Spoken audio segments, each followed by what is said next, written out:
Master, welcome back again to our channel. Panibagong araw, panibagong kabanata na naman ang pagsamasamahin natin ngayong araw na ito. At kung bago ka sa ating channel, pag-click ang subscribe button and hit the notification bell para updated kayo sa ating mga susunod na videos. So mga Master, bago natin simulan ang ating kabanata ngayong araw na ito, huwag po sana natin skip yung ads mga Master, no, dahil malaking bagay na po yan sa ating munting channel. So simulan na natin kabanata ngayong araw na ito. Let's go! Kabanata 871 hanggang 910. Kabanata 871. Sumakay si James ng eroplano at umalis sa kapital. Di nagtagal, dumating siya sa rehiyon ng militar ng Kensington. Dumating ang Blythe King upang salubungin siya. Pagbaba ni James sa sasakyan, naglakad papunta sa kanya ang Blythe King at niyakap siya. Tawa siya ng tawa at sinabing, "James, sa pagkakataong ito, nakatulong ka na sa salot ng bansa." Bagamat ang Blythe King ay nakatalaga sa Kensington at hindi kailangang mag-alala tungkol sa kaguluhan sa kabisera, ang pagiging nasa posisyong ito ay madadala pa rin siya sa kanilang mga gawain. Kaya naman, alam na alam niya kung ano ang nangyari at ginamit ni James ang Blade of Justice para patayin ang Emperor. Alam din niyang nasa panganib si James. Buti na lang at nakabalik na buhay si James. "Natutuwa akong bumalik ka." Inunat ng Blythe King ang kanyang kamay at pinalo ng nakangiti ang dibdib ni James. "Matagal na tayong magkakilala ngunit hindi nag-iinuman bago ka huling pumunta sa Southern Plains, sinabi kong hihintayin kitang bumalik ng buhay at uminom ng masarap. Pag-usapan natin ulit kapag may pagkakataon." Kinawayan ni James ang kanyang kamay at nagtanong, "By the way, kumusta si Tiara?" Naka-recover na siya ng maayos at pwede nang ma-discharge sa ospital. Gayunpaman, tumanggi siya, sinabing hihintayin kanya sa ospital ng militar. Salamat sa pag-aalaga sa kanya, ipinahayag ni James ang kanyang pasasalamat.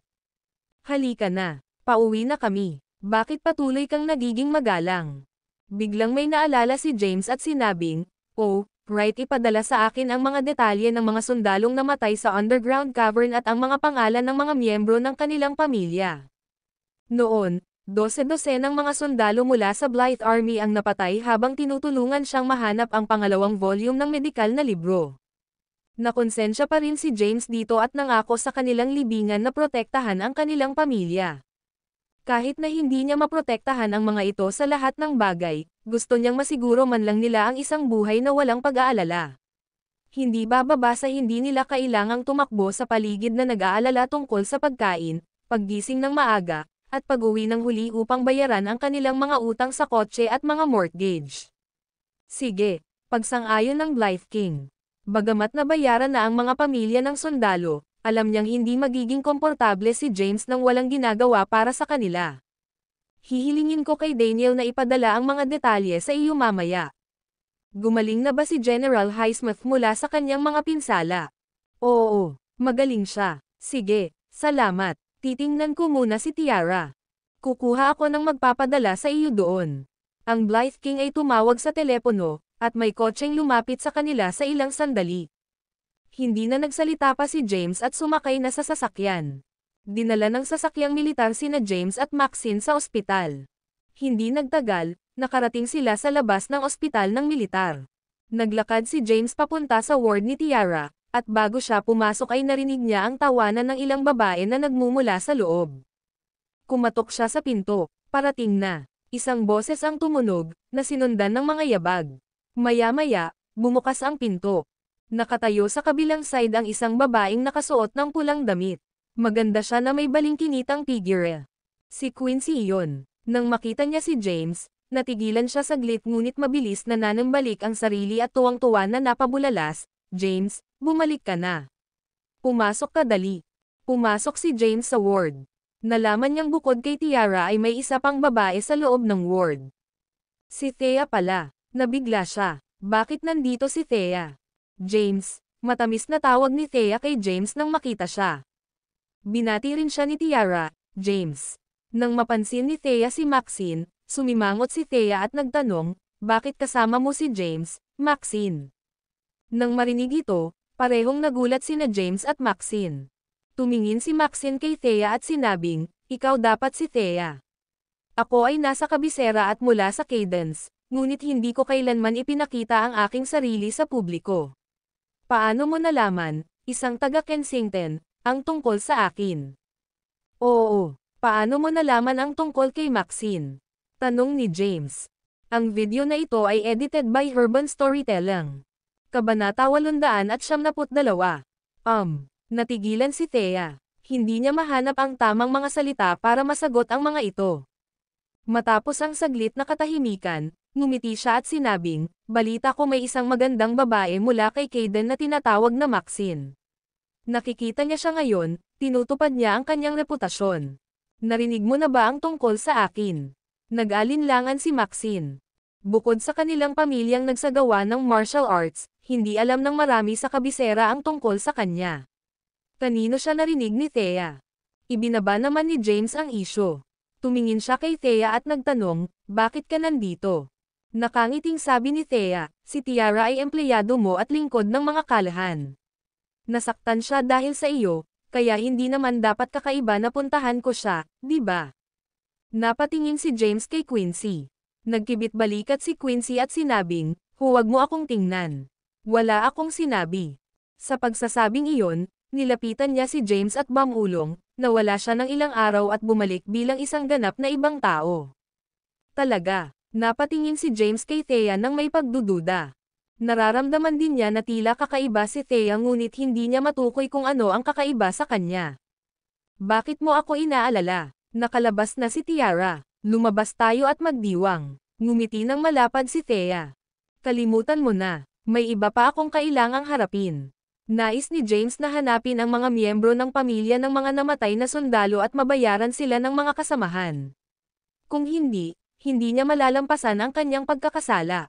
Tumingin siya kay Tiara at sinabing, pagkatapos mong ma-discharge, pumunta ka muna sa pwesto ni Cynthia sandali. Nilinggan ni James si Quincy at tinanong, kamusta si Cynthia? Hindi naman siya nagkasakit habang wala ako, di ba? Umiling si Quincy at sinabing, not for the time being. Gayunpaman, nakikita kong nanghihina siya. Pumunta ako sa bahay niya kagabi.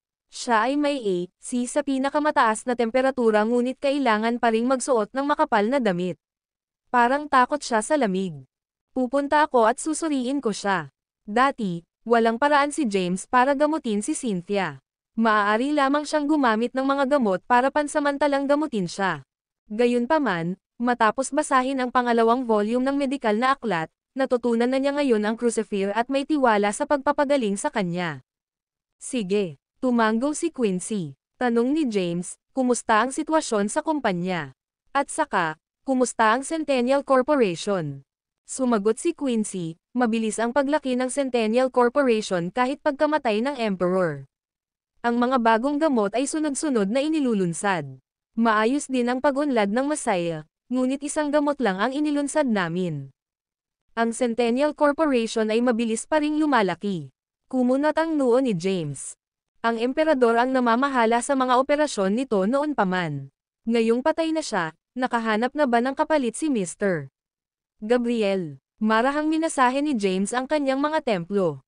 Hanggat nabubuhay pa ang utak sa likod ng emperor, ang mga taong iyon ay hindi titigil sa pagsisikap na maisakatuparan ang kanilang plano. Ang pagkamatay ng emperador ay hindi pumipigil sa kanila. Pagpapatuloy ni Quincy, ang mga pangunahing konsorsyum ay naging aktibo sa kanilang mga operasyon. Nagdulot ng maraming kaguluhan ang Oceanic Commerce pagkatapos itatag ang Oceanic Pharmaceuticals. Samantala, maayos na ang pag-usad ng New City sa mga suburb, at tila malaking pamumuhunan ang ibinubuhos dito. Ang Five Provinces Business Alliance ay malawak ding isinusulong ang transgenerational New City. Samantala, ang mga lumang timer tulad ng Celestial at Longevity ay medyo tahimik, na tila nanonood ng sitwasyon. Sige, bahagyang tumango si James. Ang Celestial at Longevity ay mga higanteng industrial na pag-aari ng mga pamilya mula sa kabisera. Ngayong magulo na ang sitwasyon, hinihintay muna nilang maganap ang lahat bago kumilos. Ang Oceanic Commerce at ang Five Provinces Business Alliance ay maaaring mayroong mga tao mula sa kapital na sumusuporta sa kanila. Hindi pamilyar si Maxine sa sitwasyon ni Kensington, kaya nanatili siyang tahimik at nakikinig ng mabuti. James, honey, I think matutulungan kita. Hindi naman ako masyadong malayo kay Quincy, at tiyak hindi niya kakayanin mag-isa ang ganoong grupo. Tumayo si Thea at nagmungkahi. Sumulyap muli si James kay Quincy. Nagkibit-balikat si Quincy at sinabing, kung sasabihin ko bang wala akong sinabi sa kanya, maniniwala ka ba sa akin? Tumingin si James kay Thea at nagtanong, mukhang alam mo na ang lahat. Ang video na ito ay edited by Urban Storytelling. Kabanata 873. Alam na talaga ni Thea ang lahat. Siya na ngayon ang binibini ng God King Palace. Bukod sa pagiging nasa ilalim ng isang tao, si Thomas, siya ang pinakakilalang awtoridad sa God King Palace.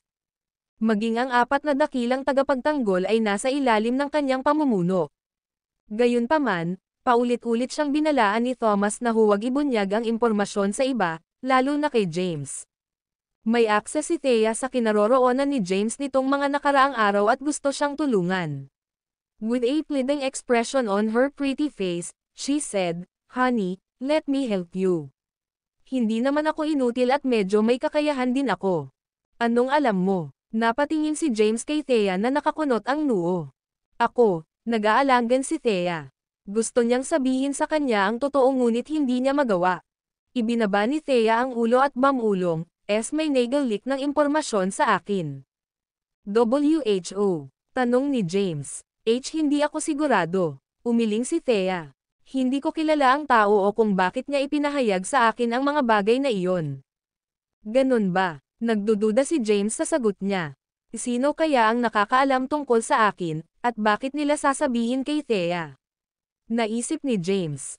Totoo naman, hindi ako nagsisinungaling sayo. Nang makitang tila nagbago na si Thea, hindi napigilan ni Quincy na sabihin, James, hayaan mo na lang siya. Mahirap para sa akin na pamahalaan ang kumpanya ng mag-isa. Puno na ang schedule ko, at natutulog ako ng 2:00 o 3:00 ng umaga araw-araw. Maaari akong gumamit ng karagdagang tulong. Isa pa, asawa mo siya. Hindi ba maganda para sa kanya na sumali at tumulong na pamahalaan ang iyong kumpanya? Agad na pinasalamatan ni Thea si Quincy. Gawin ang gusto mo. Hindi na nagsalita pa si James at sila na ang baalang magdesisyon. Tumalikod siya at naglakad palabas ng ward. Pagkaalis niya, tumingin si Quincy kay Thea at nagtanong, nga pala, hindi ako nagkaroon ng pagkakataon na tanungin ka nito, pero paano mo nalaman ang lahat ng ito? Sabi ni Thea, i-drop mo. Basta alam mong wala akong gagawing masama kay James. Asawa ko siya. Maaaring hiwalay na kami ngayon, ngunit sandali na lamang ang muling pagpapakasal. Buong puso kong nais na tulungan siya sa aking makakaya. Nagtiwala si Thea. Sa katayuan niya bilang binibini ng God King Palace, makakatulong siya sa pagresolba ng mga problema ni James, mga problemang hinding-hindi kayang lutusin ni Quincy at Tiara para sa kanya. Kaya naman, hindi mahalaga kung interesado rin sila sa kanya. Sila ay nasa patas na kompetisyon, at si Thea ay may malaking kalamangan. Naniniwala siya na hanggat taos-puso siyang tumulong sa kanya, maaga o huli, maliligtas ang kanilang pagsasama. Alam din ni Thea ang relasyon ni Tiara kay James. Kanina pa sila natutulog, pero hindi iyon nag-abala sa kanya. Kumpiyansa si Thea na siya ang magiging ultimate winner at babalikan siya ni James. Nang marinig ang sagot ni Thea, hindi na nagpatuloy si Quincy. Sinabi lang niya, kung ganoon ang kaso, maaari kang magtungo sa kumpanya upang magulat para sa trabaho bukas. Sa labas, napalunok si James sa kanyang iniisip. Wala siyang sinabi kay Thea. Gayunpaman, sa ilang kadahilanan, alam niya ang lahat. Sinundan siya ni Maxine at tinanong, ano ang iniisip mo, James? Sagot ni James, iniisip ko si Thea. Nang marinig iyon, nagpahayag din si Maxine ng kanyang hinala. Medyo naguguluhan din ako. Hindi pa ako umalis sa kabisera, at bihira akong gumalaw sa lungsod. Halos nasa mansyon na ako ng mga Caden sa buong buhay ko. So, paano ako nakilala ni Thea sa isang sulyap?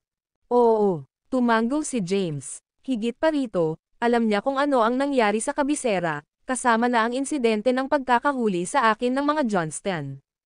Tanging ang mga puwersang kasangkot lamang ang nakakaalam nito. Kakaiba iyon. Kumunat ang noo ni Maxine.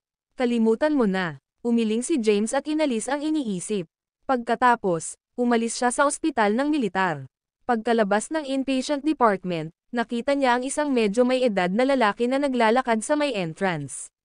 Lumapit si James at tumawag, "General Highsmith." "Dragon King," bati ni Daniel pabalik sa kanya.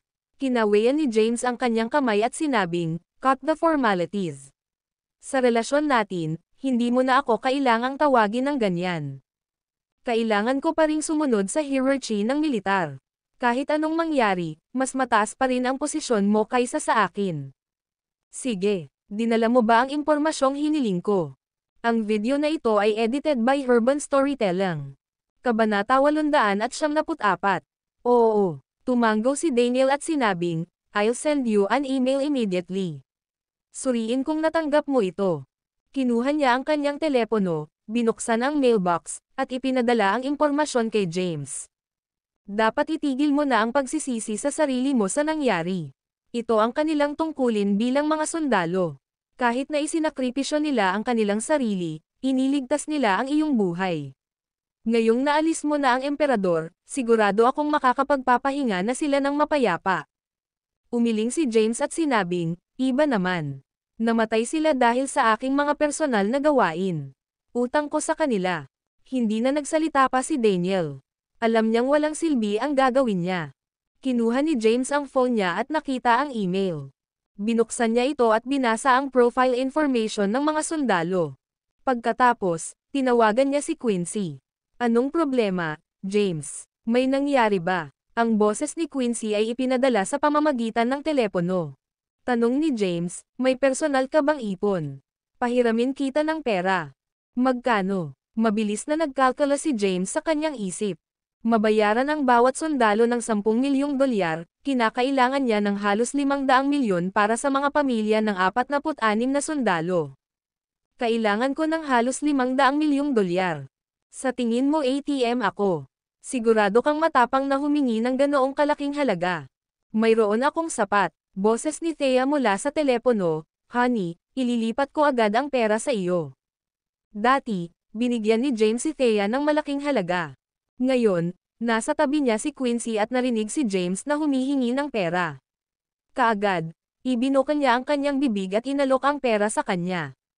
Hindi tinanggihan ni James ang alok niya. "Okay." Binaba niya ang telepono. Mabilis na inilipat ni Thea ang pera sa kanya. Hindi nagtagal, nakatanggap si James ng text notification mula sa bangko. Pagkatapos ay maingat niyang binasa ang mga profile ng isinakripisyong sundalo at tiningnan ang impormasyon tungkol sa kanila. Mga kamag-anak, ang mga taong ito ay nagmula sa lahat ng sulok ng bansa. Binalak ni James na bisitahin sila ng isa-isa para mabayaran ang kanilang pagkamatay para sa kanya. Bagamat hindi gaanong kalakihan ang 10 milyong dolyar, sapat na para sa kanilang mga pamilya na mabuhay ng walang pag-aalala. "James, hahanapin mo ba isa-isa ang pamilya ng mga bayaning ito?" Tanong ni Maxine. "Oo." Tumanggo si James at sinabing, "Namatay sila para sa akin noong nasugatan ako at wala akong magawa. Sa lahat ng nangyayari sa kabisera, wala akong panahon para bisitahin ang mga pamilya nila. Ngayon na gagawin ko, gusto kong unahin ang paggawa nito. Kung hindi, hindi ako magiging komportable. Tara na, magsisimula ako sa mga nasa Kensington." Kasunod nito, binisita ni James ang mga pamilya ng mga sundalo. Inaliw niya sila at inalok ng kabayaran, na sinasabing ito ay gantimpala mula sa gobyerno. Sa mga sumunod na araw, naglakbay si James sa buong bansa. Pagkalipas ng 5 araw, Seoul, Sunley City, paliparan. Isang lalaki at isang babae ang lumabas ng airport. Kinuha ni James ang kanyang telepono at tumingin sa screen, sinabing, "Ito na ang pangwakas." Ang pangalan ng sundalo ay si Liam. Siya ay isang mahuhusay na manlalaban. Walang ingat si Thea at sumigaw sa kuweba. Gusto niyang akitin ang kalaban palayo sa kanya at sa kasamaang palad ay binaril siya hanggang sa mamatay. Napabuntong hininga si James. Kung hindi sumigaw si Thea, naghintay na sana siya ng pagkakataon para patayin ang mga kalaban. Hindi sana namatay si Liam. Nitong mga nakaraang araw, alam ni Maxine ang mga nangyari kay James. Hindi mo siya dapat sisihin. Isa lang siyang ordinaryong tao, at, understandably, natakot siya sa sitwasyong iyon. Ganun ba? Oo, tumanggo si Maxine. Nakasama niya si James nitong mga nakaraang araw at nagtanong tungkol kay Thea. Walang tinatago sa kanya si James. Nalaman ni Maxine na 10 taon nang naghirap si Thea dahil kay James. 10 years ago, teenager pa lang siya. Siya ay sapat na matapang na tumalon sa apoy upang iligtas ka. Hindi ko kailanman itataya ang aking buhay upang iligtas ang isang estranghero sa sitwasyong iyon. Maraming paghihirap at pangungutya ng iba ang dinanas niya, kaya hindi maiiwasang magbago siya. Napabuntong hininga si James. Oo, siya ay nagdusa ng husto. Patuloy ni Maxine, malaki ang impluwensya ng pamilya ng isang tao sa pagkatao ng isang tao. Siya ay mula sa mga kalahan at higit pa o mas mababa ay maimpluwensyahan ng mga ito. Sabi mo mahilig siya sa pera at in love siya sa bida, ang Black Dragon, pero hindi ba ikaw ang dahilan yan? Kung sinabi mo sa kanya ang totoo kanina, wala sa mga bagay na ito ang mangyayari. Isa pa, may babaeng hindi mahilig sa pera. May babaeng hindi nagmamahal sa babae. Ang video na ito ay edited by Urban Storytelling. Kabanata 895. Maingat na sinuri ni Maxine ang problema nina James at Thea sa pananaw ng isang babae. Binigyan niya si James ng masusing pagsusuri. Ang Thea mula 10 taon na ang nakakaraan ay matapang at malakas. Gayunpaman, ang isang tao na dumaan sa 10 taon ng kahihiyan at pangungutya ay magbabago kahit gaano pa sila katapang at matyaga. Sa kabila nito, hindi gumuho si Thea, at iyon lamang ang kahanga-hanga. Siya ay isang disenteng babae, karapat-dapat na pahalagahan, huwag mong hintayin na mawala siya para pagsisihan mo, bagamat si Quincy ang iyong unang pag-ibig na naghihintay ng 10 taon para sa iyo at naging mabait sa iyo, minamaliit ka rin niya, noong ikaw ay ang live-in-in-law ng mga kalahan. Pagkatapos lamang napagtanto ang iyong pagkakakilanlan ay sinimulan mong alagaan ng mabuti. Samantala, naaksidente si Tiara, hindi ba nagpumilit ang kanyang ama na ipapadala sa kulungan bago pa niya malaman ang iyong pagkakakilanlan? Kinasusuklaman ka niya, ngunit nagbago ang kanyang ugali matapos malaman na isa kang pambansang bayani. Ipinahayag ni Maxine ang kanyang pananaw sa kanyang mga karelasyon. Tara na. Ayaw ni James na pag-usapan ang kanyang masalimuot na relasyon. Naguguluhan siya at hindi sigurado kung ano ang gagawin. Bagamat ayaw niyang bigwan ang sinuman, imposible lang iyon sa huli, bibigwin niya ang mga hindi niya pinili. Sabay silang lumabas ng airport. Sabi ni James, Liam Zook ang buong pangalan niya.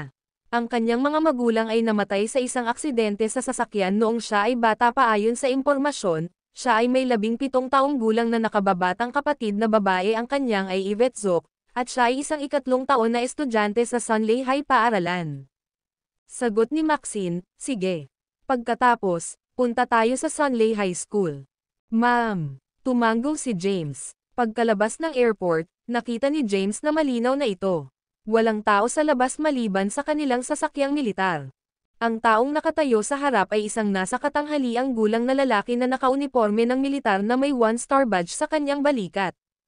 Ang lalaki ay nasa edad na 50 ngunit mukhang energetic at charismatic. Nang makitang papalapit sina James at Maxine, lumapit ang general na may bituin sa uniporme ng militar at sumaludo. Malakas niyang binati, Hardy Lane, general na nakatalaga sa Sunley City, pinangalanan na makilala ang Dragon King. Nagsalubong ang mga kilay ni James. Inilihim niya ang kanyang kinaroroonan habang naglalakbay sa buong bansa. Kumbaga, walang nakakaalam. Higit pa rito, matapos siyang ma-demote, hindi isinapubliko ang kanyang muling pagbabalik. Naguguluhan si James kung paano nalaman ni Hardy na ipinagpatuloy niya ang kanyang post at lalabas siya sa Sunley City. Bakit ka nandito, General Lane? Tanong ni James na nakakunot noo. Nakangiting sabi ni Hardy, Dragon King, dumating ako para sunduin ka matapos malaman na bumibisita ka sa aming lungsod. Naghanda ako ng handaan para sa iyo sa pinakamagandang hotel sa Sunley City. Nandito ako para samahan ka doon. Ikinaway ni James ang kamay niya. Hindi na iyon mahalaga. Isa pa, ito ay isang paliparan na kailangang ma-access ng hindi mabilang na mga tao. Paano mo na-block ito? Natatakot ako na baka maistorbo ka nila. Oo nga pala, naghihintay sa labas ng paliparan ang mga pangunahing pamilya ng Sunley City at mga tagapangulo ng malalaking grupo para makita ka, sabi ni Hardy. Tinanong ni James, sino ang nagkalat ng balita na pupunta ako sa Sunley City? Ang balita ay nagmula sa rehiyon ng militar ng Kensington, magalang na sagot ni Hardy. Sige, tama na. Paalisin mo na ang mga tao mo at umalis ka na rito. Ikinaway ni James ang kamay niya. 2 tao lang ang maaaring magpakalat ng balita kung ito ay nagmula sa rehiyong militar ng Kensington, ang Blythe King o Daniel. Gayunpaman, hindi maintindihan ni James kung bakit isa man sa kanila ang maglalabas ng kanyang kinaroroonan. Kailangan niyang tanungin sila tungkol dito pagkatapos bumalik sa Kensington. The Dragon King, maraming kilalang figure ng Sunley City ang naghihintay sa iyo sa labas. Hindi mo ba sila makikita? Hindi. Tumalikod na si James at naglakad palayo. Bigla niyang napagtanto na mapapalibutan siya kapag nag-walk out siya ng ganito. Bumalik siya kay Hardy at nagutos, "Get me a car. Pupunta ako sa Sunley High School." "Oo, sir," agad na sagot ni Hardy. Naghanda siya ng kotse at kumilos bilang personal driver para kina James at Maxine, na nagdala sa kanila sa Sunley High School. Sa kotse, biniro ni Maxine si James, "Dragon King. Mayroon kang napakagandang pamagat. Mula nang itatag ang bansa, ikaw ang unang taong binigyan ng titulo ng isang hari at ginawa ng sarili mong teritoryo." Umiling si James at sinabing, "Mababaw lang ang titulo." Dagdag pa, kung mas mataas ang posisyon ng isang tao, mas mabigat ang pasanin ng isa. Matagal ko nang gustong huminto, ngunit sa kasalukuyang sitwasyon ng bansa, hindi ako basta-basta makaalis. Pagkatapos niyang magsalita ay pumikit siya at nagsimulang magpahinga. Kasabay nito, ang Sunley High School, Senior Class 3. Ang video na ito ay edited by Urban Storytelling. Kabanata 876. Tanghali na noon, at hindi pa nagsisimula ang klase. Karamihan sa mga mag-aaral ay nagtipon sa mga grupo upang mag-chit-chat, nagchichismis tungkol sa dating buhay ng ibang mga mag-aaral at guro. "Yvette, pumunta ka dito ngayon din." Isang boses ang tumunog. Kasunod ng mga sigaw, isang binata ang galit na naapakan kasama ang isang dosenang kaklase. Samantala, isang batang babae na may mahabang itim na buhok na nakasuot ng puting damit ay nakikinig ng musika sa pamamagitan ng kanyang headphone. Nakaupo siya sa pinakahuling row ng classroom. Umangat ang ulo niya kasabay ng musika. Bigla siyang nakaramdam ng mali at nagangat ng ulo. Nang makita ang dose-dose ng mga estudyanteng papalapit, nalilito ang kanyang ekspresyon, inalis niya ang kanyang headphone, binuksan ang bintana, at tumalon sa labas. Pagkalapag, mabilis siyang nag-alis. Galit na utos ng lalaking estudyanteng nangunguna, "Sumunod ka sa akin. Kailangan kong patayin ang B*Turk na iyon." Mabilis na sinugod siya ng grupo ng mga estudyante. Padubog na bumaba ng hagdan si Yvette. Sa gulat, nakabunggo siya ng ilang tao at nakarinig mula sa kanila. Kasabay nito ang pagdating ni James sa Sunley High School. Pinagmasdan niya ang mga inosenteng estudyanteng naglalakad papasok labas ng paaralan at medyo nakaramdam siya ng sentimental na alala niya ang pagiging estudyanteng katulad nila, walang pidgel at malaya. Noong estudyante pa lang si James, siya ang pinakasikat na lalaki sa paaralan. Si Quincy naman ang school belle. Ang dalawa ay ang epitome ng talento at kagandahan. Natural, nagsimula silang mag-date. Napaisip si James nang biglang tumakbo papunta sa direksyon niya ang isang babaeng hinabol ng dose-dosenang nagmumura sa estudyante. "Yvette Zook, mas mabuting tumigil ka sa pagtakbo." Napakunot noo ni James nang marinig ang pangalan. "Yvette Zook, di ba yun ang nakababatang kapatid ni Liam?" Nilinggan niya ang dalaga na nakatakbo na sa malayo. Sabi ni James kay Maxine, "Let's go and have a look." "Sige." Tumango si Maxine. Tumingin si James kay Hardy at sinabing, "General Lane, dapat bumalik ka muna. Magdudulot ka ng malaking kaguluhan kung mamataan ka sa compound ng paaralan na naka-uniforme ng militar. Pero, Dragon King, bumalik ka. Ito ay isang utos," sabi ni James. "Naiintindihan." Umayo si Hardy, sumaludo, at tumalikod para umalis. Tara na. Nagmamadaling hinabol ni James si Yvette. Tumakbo si Yvette ng ilang block hanggang makarating siya sa dead end. Huminto siya sa isang eskinita at yumuko habang nakapatong ang mga kamay sa tuhod, hingal na hingal. "Yvette, saan ka pa makakatakbo ngayon?" Nang marinig niya ang boses, agad niyang naalala ang kanyang sarili at sumigaw, "Damn, Persigido ka talaga. Gustong ituloy ni Yvette ang pagtakbo ngunit hinarang ng kanilang estudyante. Lumingon siya at nakita niya ang isa pang lalaking estudyante na papalapit. Nasa 17 hanggang 18 taong gulang ang binata at maayos ang pananamit. Para siyang spoiled na bata mula sa mayamang pamilya. Hugo. Mr. Hugo. Hindi, Mr. Doyle. Pasensya na po. Patawarin mo ako sa pagkakataong ito. Hindi na ako sasali sa negosyo mo. Isa pa, may kilala akong mas magandang babae. Paano kung ipapakilala kita sa kanya sa halip? Kagabi, sinira ni Yvette ang saya ni Hugo. Inimbitahan niya ang ilang babae para uminom at sadyang lasing ang isa sa kanila, na nagpaplanong dalhin siya sa isang hotel. Gayunpaman, tinawagan siya ni Yvette ng pulis. Dumating ang pulis sa tamang oras at inaresto si Hugo. Ang mga Doyle ay isang maimpluwensyang pamilya sa Sunley City. Kaya, madali para sa kanya na malaman na siya ang tumawag ng pulis. Ngayong naghihiganti si Hugo, mabilis siyang humingi ng paumanhin ng nakangiti, "She's much more beautiful than the one yesterday. Kung hindi siya sapat sa'yo, paano kung sasamahan kita ng ilang araw?" Inayos ni Yvette ang kanyang poster. "Hindi rin naman ako ganoon kalala. Mayroon akong disenteng mukha at magandang figure."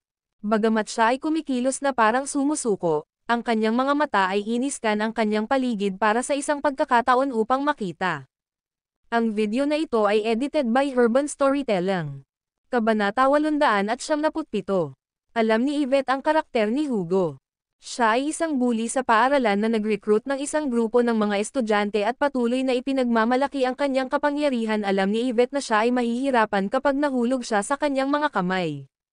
Prioridad niya ang maghanap ng paraan para makatakas. Kung paano niya ito hahaharap sa hinaharap, kailangan niyang isipin iyon mamaya. F***King B** Turk, how dare you get the way of my fun?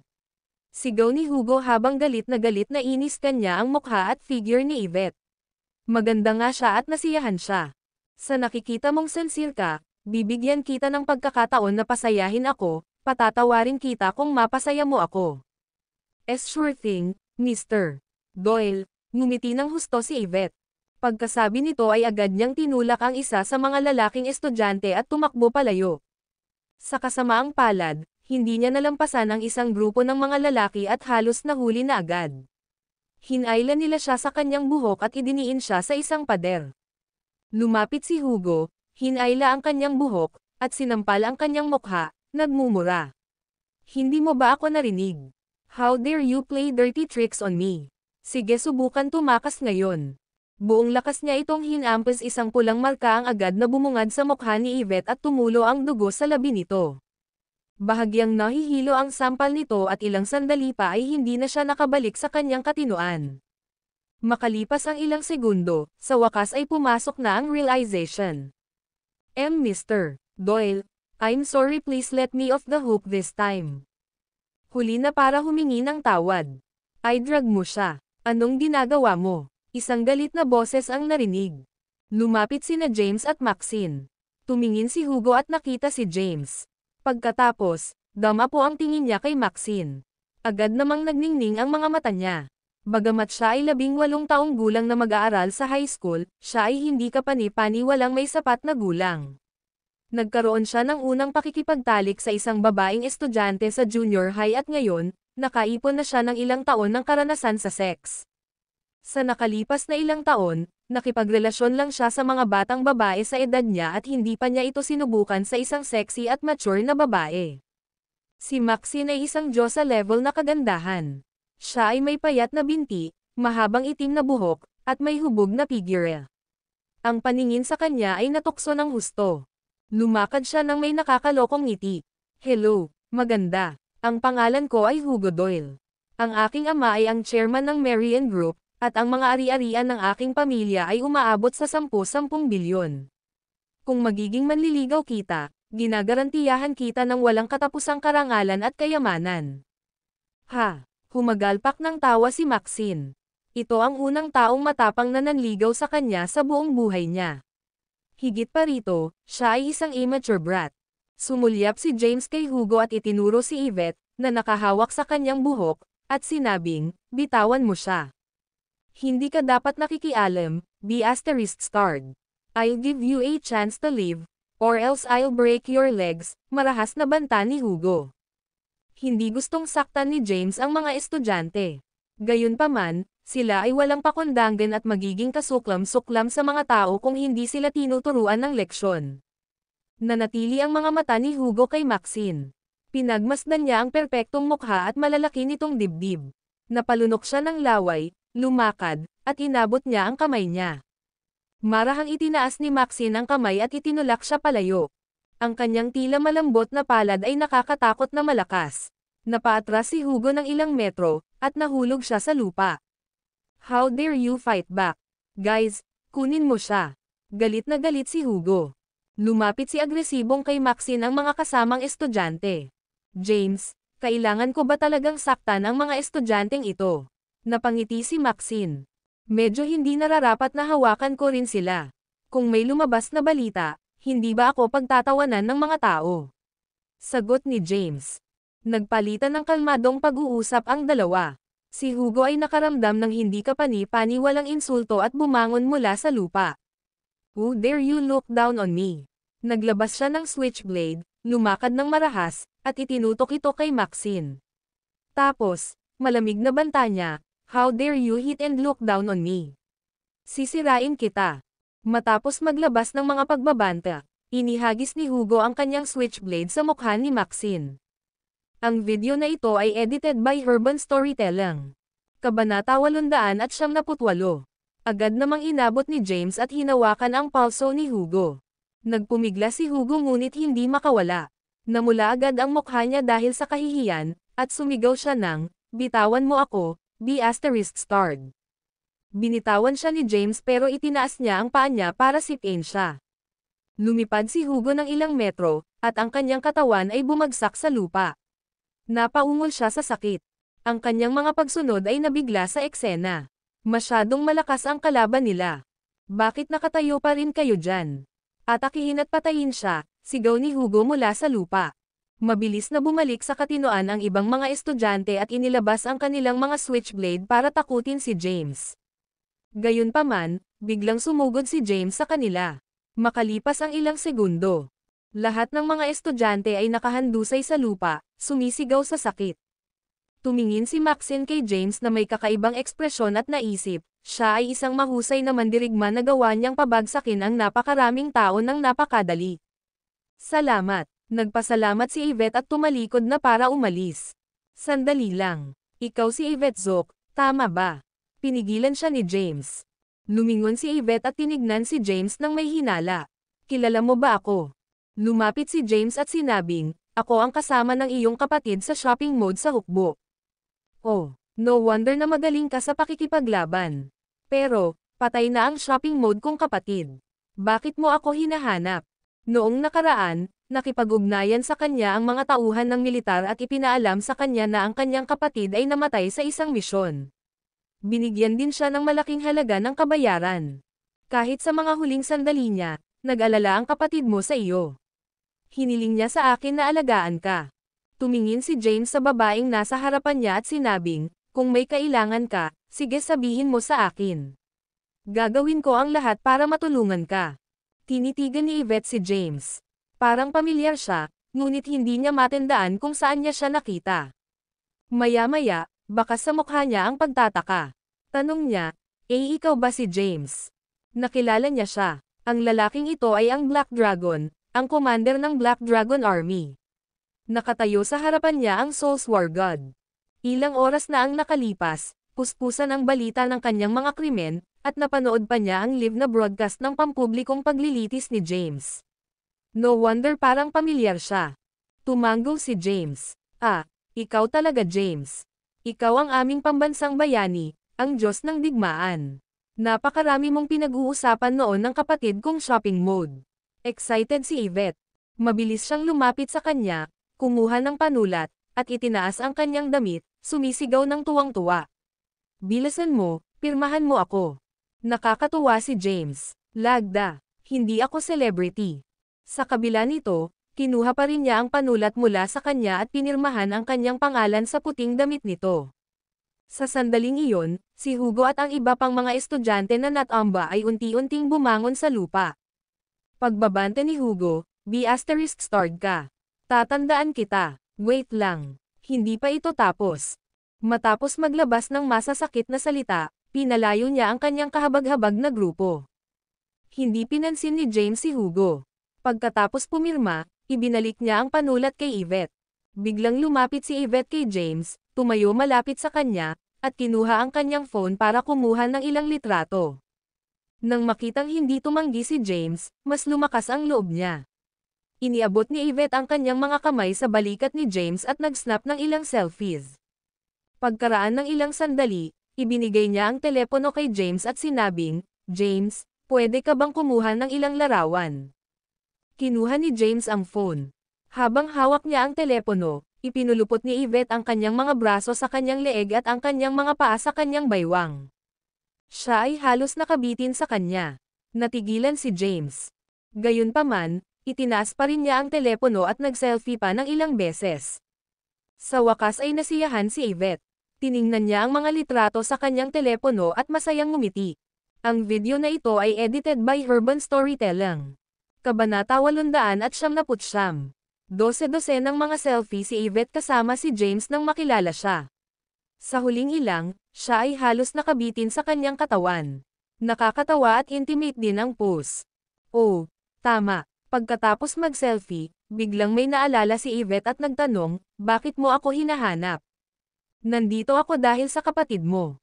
Sinisi ni James ang sarili sa nangyari sa mga sundalong iyon. Nakaramdam siya ng hindi kapani-paniwalang pagkakasala.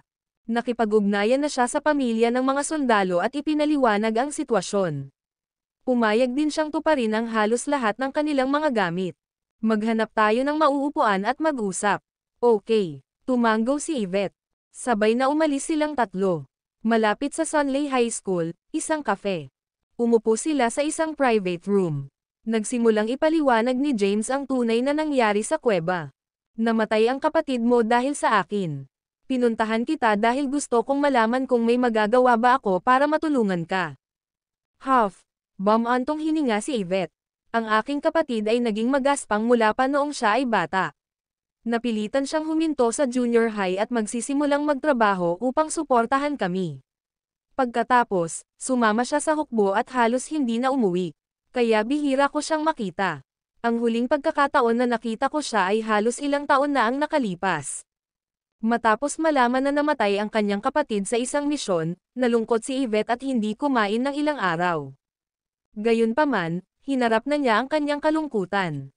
Ngayon, nalungkot lang siya sa hindi patas na tadhana. "May magagawa ba ako para sa iyo? You're Liam's younger sister, so I'll treat you as my younger sister. Simula ngayon, ako na ang bahala sa'yo. If ever na kailangan mo ng tulong, just contact me, and I'll do my best to help you," nagugilty na sabi ni James. Hindi naman sinisisi ni Yvette si James. Bagamat hindi siya sundalo, palaging sinasabi ng kanyang kapatid na bilang isang sundalo, handa siyang mamatay para sa bansa. Bukod dito, hindi si James ang taong pumatay sa kanyang kapatid. Ang emperador ang nagpadala ng mga tao pagkatapos ng kanilang buhay, at pinarusahan na siya sa kanyang mga krimen.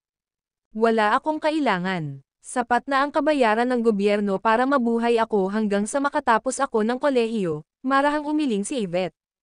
"Ibigay mo sa akin ang account number mo. Maglilipat ako ng $1,000,000 sa iyo. Maaari mong kunin ito bilang isang maliit na kabayaran." Nagmamadaling kinawayan ni Yvette ang kanyang kamay at tinanggihan ang alok ni James. "Kalimutan mo na. Hindi ko ito kailangan."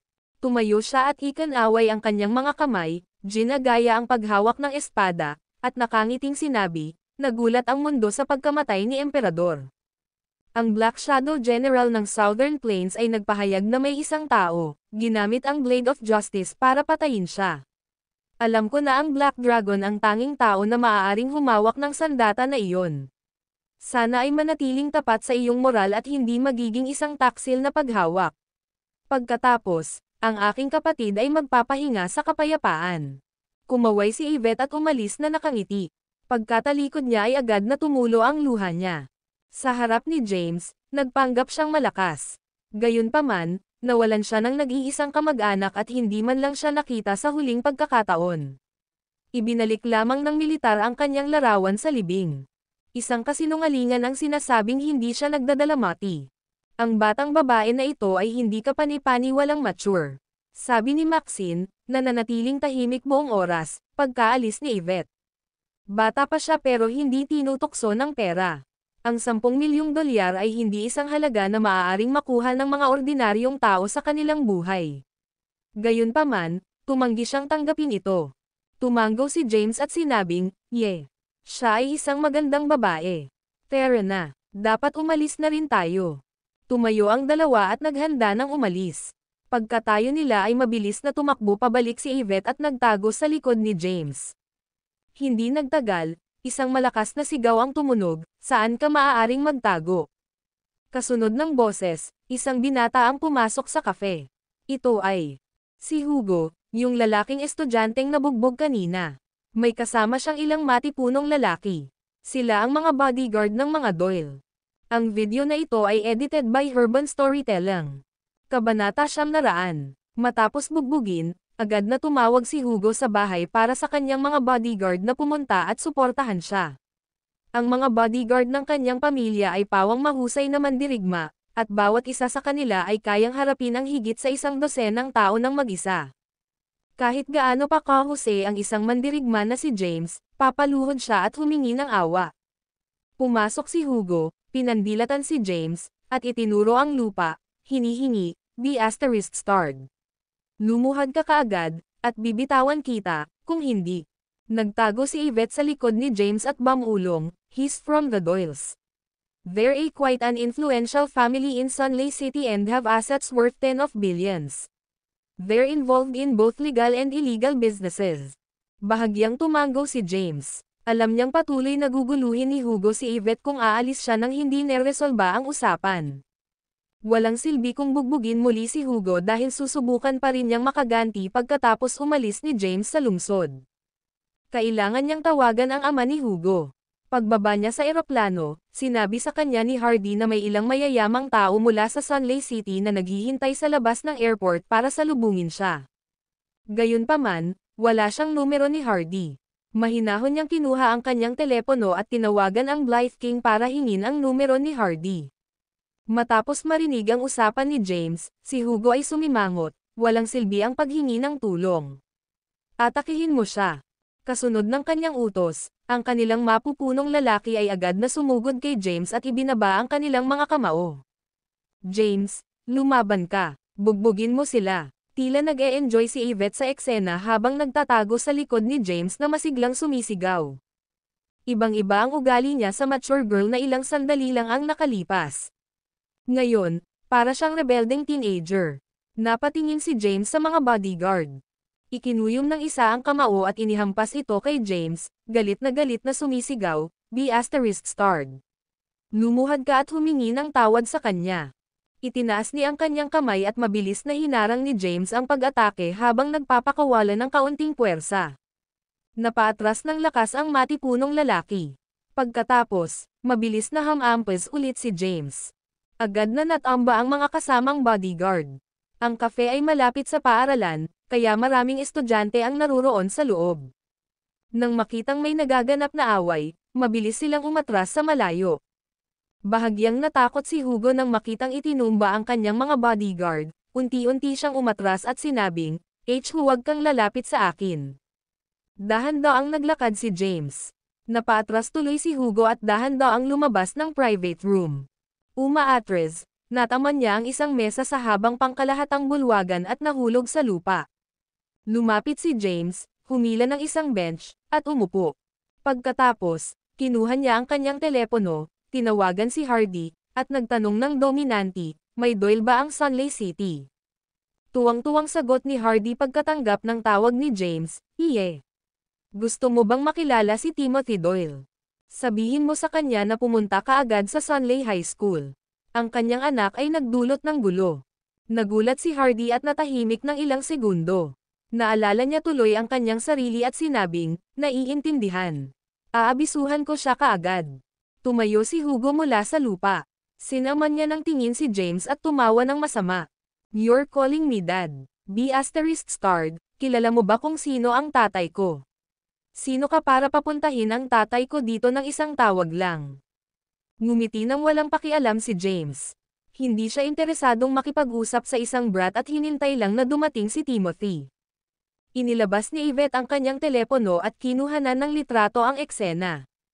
Then, she walked to James's side, saying with a smile, "James, this brat has done countless crimes. You have to punish him this time." Nakangiting sabi ni James, "Don't worry. He'll be punished." Haha. Humagalpak ng tawa si Hugo. Hinailan niya ang isang bench at umupo. Gusto kong makita kung paano mo ako parurusahan ngayon. Maraming nanonood ang nakapalibot sa lugar. Maging ang may-ari ng kafe ay nakipagtipon sa karamihan. Nakilala niya ang kasumpa-sumpa na mayaman, spoiled na bata at walang lakas ng loob na magsalita. Nakatayo lang siya sa di kalayuan, nagdadasal na huwag na silang magsisimula ng isa pang away sa kanyang kafe. Katatapos lang niyang palamutihan ang lugar, at kailangan niyang i-refurbish ito kung sinira nila ito. Ang video na ito ay edited by Urban Storytelling. Kabanata 901.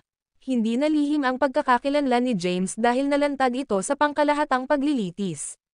Gayunpaman, karamihan sa mga taong nagtipon sa kafe ay ang mga estudyante lamang na nakatutok sa kanilang pag-aaral. Hindi nila gaanong binibigyang pansin ang pambansang balita o mga usapin sa politika, kaya hindi nila nakilala si James. Kahit na narinig ng ilan ang tungkol sa paglilitis, hindi nila ito pinanood at walang impresyon sa hitsura ni James. Umupo si Hugo, pinag-cross ang kanyang mga paa, at nagsindi ng imported na tabako upang manigarilyo. Siya ay bata pa ngunit tila hindi kapani-pani walang sanay sa paninigarilyo na parang naninigarilyo siya sa loob ng maraming taon. Samantala, matapos matanggap ang tawag ni James, si Hardy, ang general na nakatalaga sa Sunley City, ay galit na galit. "Bilisan mo, sabihin mo kay Timothy." Kaagad, isang tenyente ang pumasok sa kanyang silid at nagtanong, "General Lane, ano ang problema?" Galit na sigaw ni Hardy, "Tumawag sa akin ang Dragon King, sinabing ang anak ni Timothy ay nagdulot ng kaguluhan sa paaralan. Gusto niyang pumunta si Timothy doon ng personal ngayon din." "Ano? Ang Dragon King, James? Stop asking so many questions, bilisan mo at ipaalam sa kanya. Ipaghanda mo rin ako agad ng sasakyan. Kailangan kong pumunta sa Sunley High School ngayon din." Ipinadala lang ni Hardy si James sa paaralan at bumalik sa kanyang opisina. Matapos malaman na may nangyari, kailangan niyang pumunta doon ng personal. Sa kalye sa tapat ng Sunley High School, sa loob ng isang kafe. Naranasan ni Hugo na humitit ng kanyang tabako nang nakakrost ang kanyang mga binti. Pinanliitan niya ng mata si James at malamig na sinabi, "Na-curious ako kung anong mga pakulo ng ***** ang magagawa mo." Nilinggan niya si Maxine at napalunok ng laway. "I'm warning you. Hindi ko hahayaang matuloy ang nangyari ngayon." Nanatiling kalmado si James. Wala ring pakialam si Maxine sa sitwasyon. Kung may kasama siyang iba ngayon, nagpapanik na siya dahil ang kaharap nila ay isang spoiled na bata mula sa isang mayamang pamilya. Gayunpaman, hindi alam ni James kahit sino. Siya ang commander ng Black Dragon Army. Ang Black Dragon mismo ang sumama sa kanya. Umupo sila at naghintay. Unti-unting lumipas ang oras. Makalipas ang halos kalahating oras, mahigit 12 sasakyang militar ang lumitaw malapit sa paaralan at hamarang sa kalye. Pagkaraan ng ilang oras, nainip si Hugo at tumayo, na nagsasabing, "Hindi mo ba tinawag ang tatay ko para pumunta? So, bakit hindi pa siya dumarating?" B*****. Napangiti si James. Biglang sumugod ang ilang kawal sa loob ng kafe. Ang nangunguna ay si Hardy. Iniskan ni Hardy ang kafe at nakitang hindi pa dumarating si Timothy. "Bakit hindi pa dumating si Timothy?" Nagmura siya. Bamulong ang tinyente, "Naipaalam ko na sa kanya, ngunit sinabi niyang nasa isang pulong siya at darating kaagad kapag natapos na." Pagmumura ni Hardy. Kinuha niya ang kanyang telepono at tinawagan si Timothy, sumisigaw, "Dalhin mo ang ***s mo dito ngayon din." Ang mga tao sa loob ng kafe ay nag-alala nang makita ang mga sundalo sa eksena at mabilis na nagtago, hindi nang ahas na gumawa ng ingay. "Tito." Tumayo si Hugo, kumuha ng tabako, at iniabot ito ng nakangiti. Anong dinadala mo dito? Ang lens ay medyo nangyayari sa mga Doyle, kaya natural na kilala ni Hugo si Hardy. Smack! Iniwas ni Hardy ang kanyang kamay kay Hugo. Isang malutong at malakas na sampal ang umalangaw-ngaw sa kafe. Natigilan si Hugo nang biglang mataman. Rebelde ka. Anong ginawa mo? Matapos sampilan si Hugo, itinaas ni Hardy ang kanyang paa at sinipa siya sa lupa. Pagkatapos, ibinaba niya ang mga kamay at paa sa kanya. Anong ginagawa mo, General Lane? Bata pa naman siya. Ganito ba dapat ang pagpapaaral mo sa bata?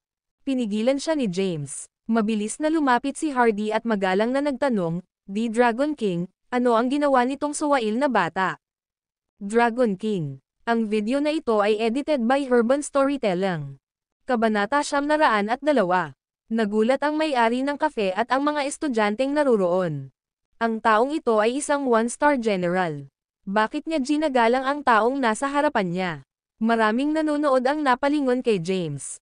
May mga estudyanteng curious na inilabas ang kanilang mga phone at hinanap ang Dragon King. Kaagad, lumabas sa kanilang mga screen ang mga resulta ng paghahanap kay James na itinalaga bilang Dragon King. Sikreto lang daw. Gayunpaman, napakaraming tao noong ginawa ni James ng titulo. Kaya, ang balita ay nagsimula ng kumalat sa panloob na bilog, ngunit karamihan sa mga tagalabas ay hindi pa rin alam ito. The Dragon King. James, ang Dragon King. Ang commander ng Black Dragon Army. Bulalas ng isang tao mula sa karamihan.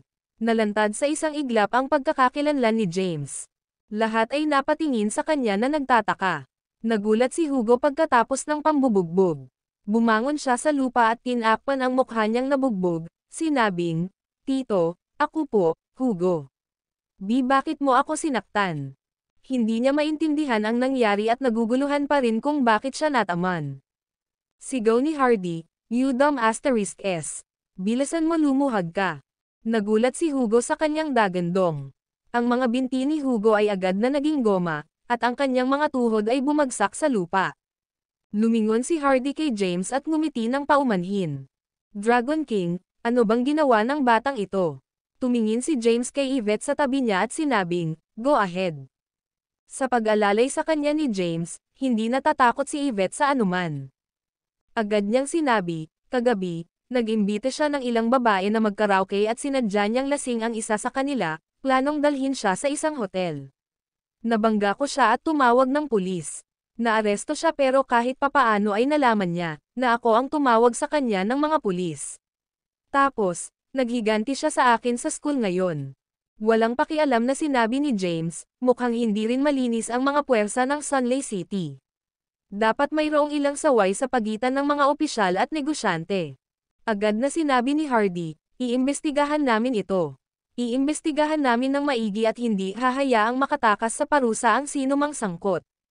Ipinagpatuloy ni James, ang batang babae na ito ay kapatid ng isang pambansang bayani.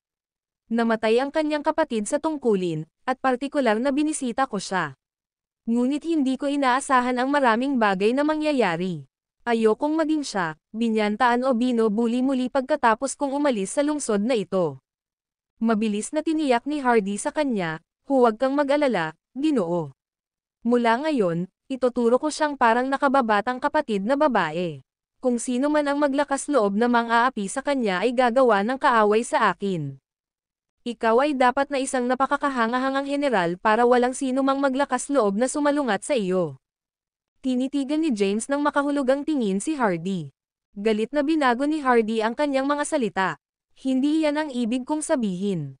Ang ibig kong sabihin ay maaaring tawagan ako ng batang babae na ito kung makatagpo siya ng anumang problema sa Sunley City, at gagawin ko ang lahat para matulungan siya." Alam ni James na maaaring madumi ang mga kamay ni Hardy. Gayunpaman, wala ito sa kanyang jurisdiction, kaya hindi siya nag-abala na makisali. Sa isang napakalaking bansa tulad ng Seoul, hindi maiiwasan na mangyari ang ganitong katiwalian. Ito ay isang problema na mahirap alisin ng lubusan.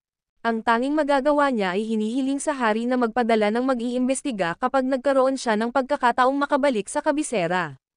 Sa ngayon, maaari siyang umalis ng may kapayapaan ng isip at bumalik sa Kensington kasama ang pangako ni Hardy, tumingin siya sa 17 o 18 taong gulang na batang babae, si Yvette, na nagsasabing, mayroon akong iba pang bagay na dapat harapin sa Kensington, kaya babalik muna ako. Kung may kailangan ka sa tumayo, maaari mong kontakin si General Lane. Okay, tumango si Yvette at sinabing, go ahead. Pupunta ako para hanapin ka sa school break ko. Tara na. Ayaw nang magtagal pa ni James. Sumulyap siya kay Maxine at tumalikod na para umalis. Pagkaalis niya, ginamit ni James ang kanyang mga koneksyon para magtanong tungkol sa bank account number ni Yvette at inilipat ng 10 milyong dolyar sa kanya. 10 minutong pagkaalis ng dalawa, dumating si Timothy sa cafe. Matapos malaman ang nangyari, kinuha niya ang isang bangko at inihagis kay Hugo. Pinalo niya saglit si Hugo at nilingon si Yvette, MS, Zok, satisfied ka na ba? Inilabas ni Yvette ang kanyang earphones at tinakpan ang kanyang tenga, walang pakialam na nagsabing, what do you mean I'm satisfied? Wala naman akong nawala, pero all this while, ginamit niya ang family background niya para supilan at samantalahin ang mga babaeng estudyante. Narinig ko rin na pinilit niya ang isang babaeng estudyante na tumalon sa isang gusali noong nakaraang buwan, ngunit naayos ito ng pera. Habang nagsasalita siya, lumingon siya kay Hardy. Ngumiti siya, ipinakita ang kanyang mapuputing ngipin, at sinabing, General Lane, dapat mong imbestigahan ng mabuti ang bagay na ito. Kung pipilitin mong protektahan ang isang tao, tatawagan ko si James, at baka sumunod ka lang sa yapot ng Emperor. Kinilig naman si Hardy at agad namang pumayag. O syempre, titignan ko itong mabuti at hindi ako papayag na may makatakas. Inilabas ni Yvette ang kanyang telepono, binuksan ang kanyang musika, at some-andal dito, naiwan sa ilalim ng hindi mabilang na pares ng mga mata. Ang video na ito ay edited by Urban Storytelling. Kabanata 903. Matapos bisitahin ni James ang lahat ng miyembro ng pamilya ng mga sundalong namatay para sa kanya, bumili siya ng mga tiket pabalik sa Kensington. Sumakay siya sa eroplano at bumalik sa Kensington noong hapong iyon. Tanong ni Maxine, Werte, James. Kailangan kong magpagaling ng isang tao. Nangako si James kay Zane na pagagalingan niya ang kalagayan ni Cynthia. Mahal na mahal ni Zane ang kanyang anak na babae at handang gugulin ang lahat ng kanyang kayamanan para dito. Nang humiram si James ng pera sa kanya, binigyan siya ni Zane ng 300 bilyong dolyar nang walang pag-aalinlangan. Ito ay hindi dahil sa pagkakakilanlan ni James bilang pambansang bayani, ang Black Dragon, ngunit dahil alam ni Zane na siya ay walang kapores na mga kasanayan sa medikal at tanging tao na makapagliligtas kay Cynthia.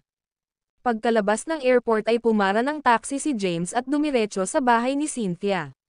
Sayang 6 na ng gabi nang makarating siya sa kinaroroonan ni Cynthia.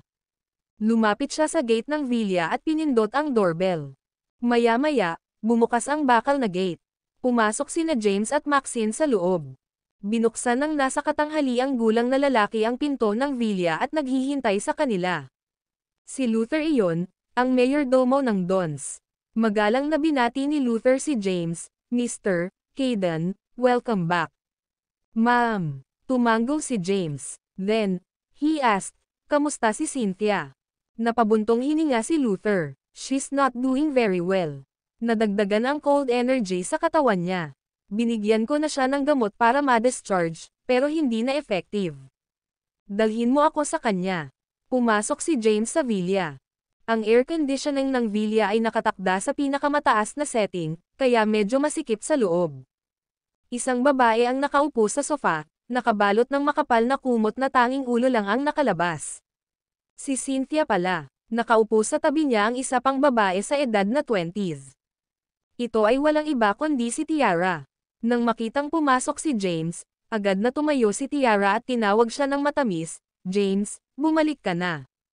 Oo, tumango si James. James. Sinalubong siya ni Cynthia ng nanginginig na mga labi, na tila nagdurusa sa lamig. Lumapit si James sa kanila, umupo sa tabi ni Cynthia, at sinabing, give me your hand, I'll check your pulse. Inilahad ni Cynthia ang kamay niya kay James. Ito ay hindi kapani-pani walang mapatla, halos walang dugo.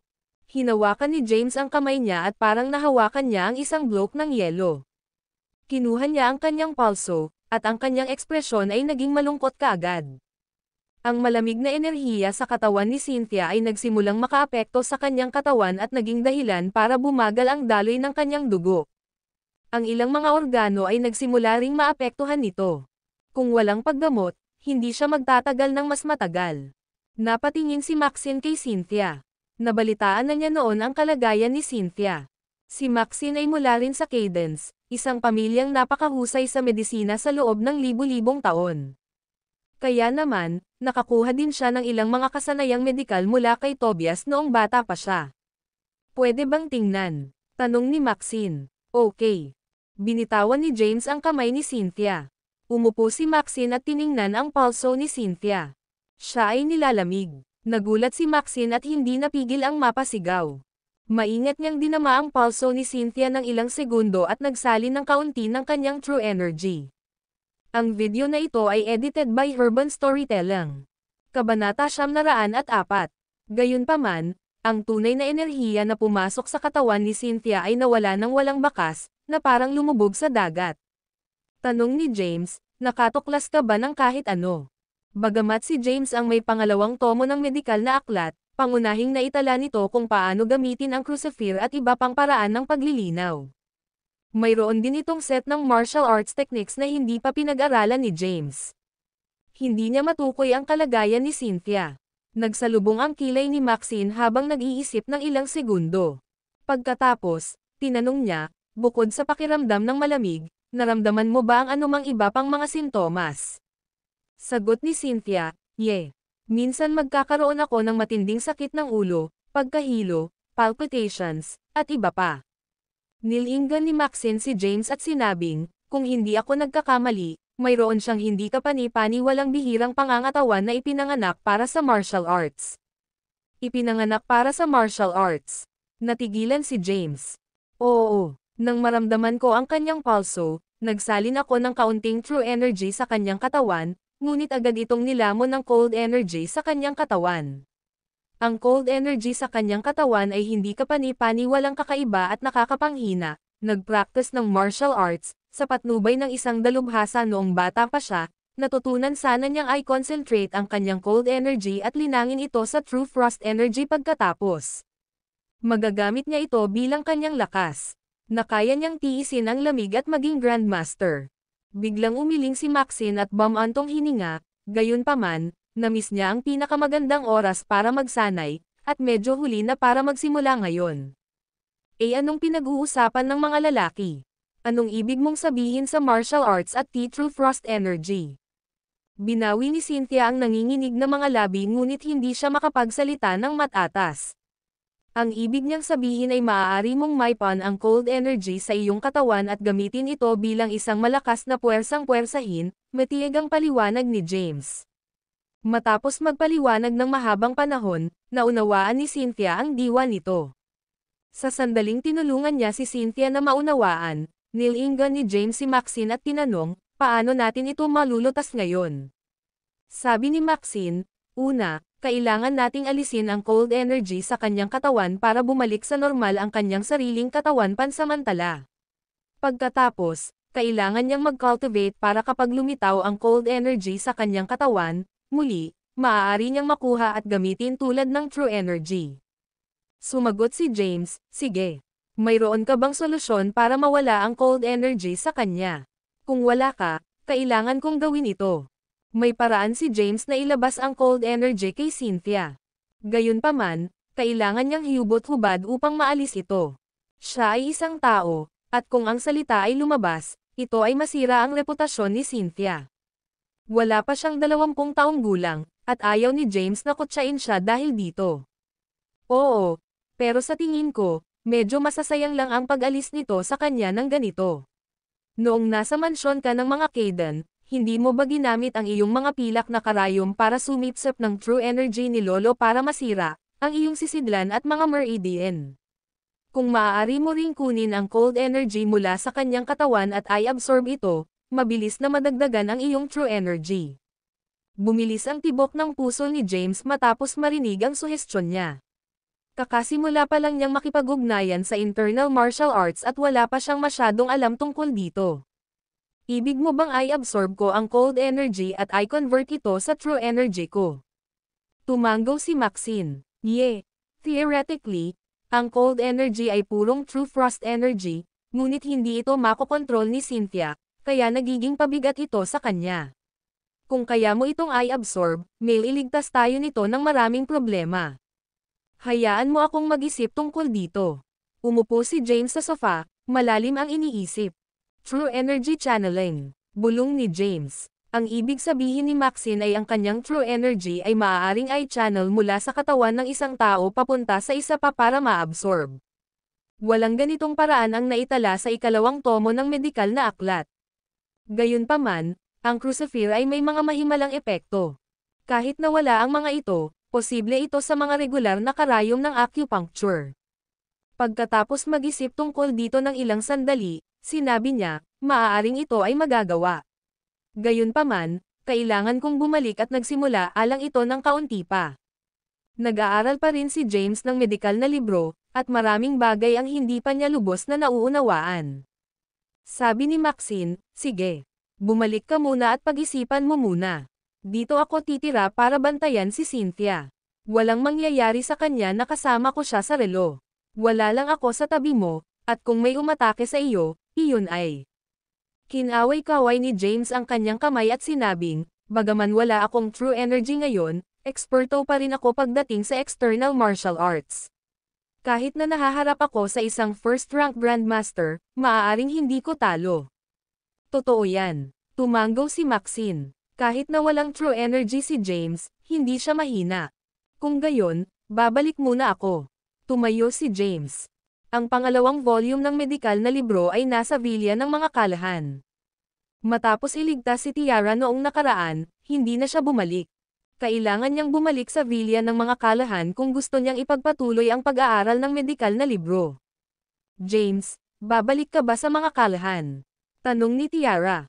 Oo, tumango si James. Gusto mo bang balikan kita? Tanong niya ulit. Nag-isip sandali si James at sumagot, manatili ka rito pansamantala. Babalik ako para pag-aralan ang medikal na libro at babalik pagkatapos kong makahanap ng solusyon.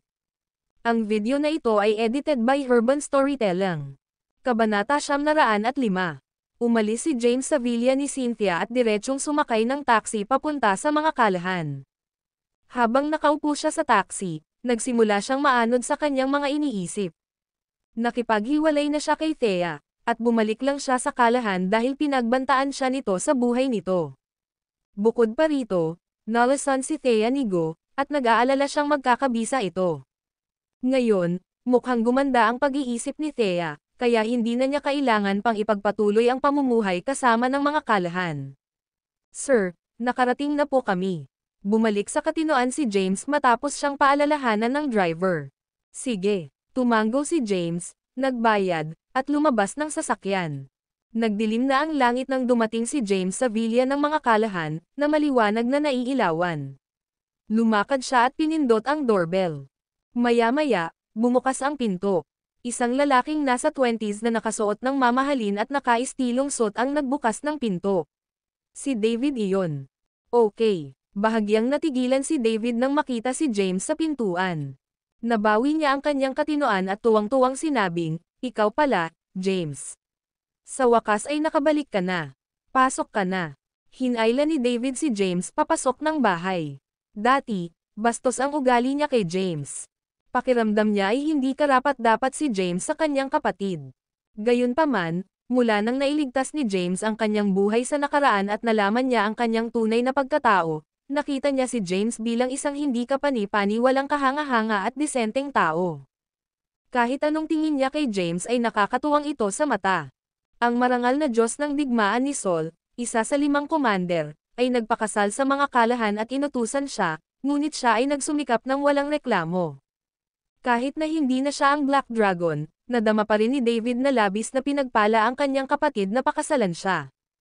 Maraming tao ang nagkukumpulan sa villa.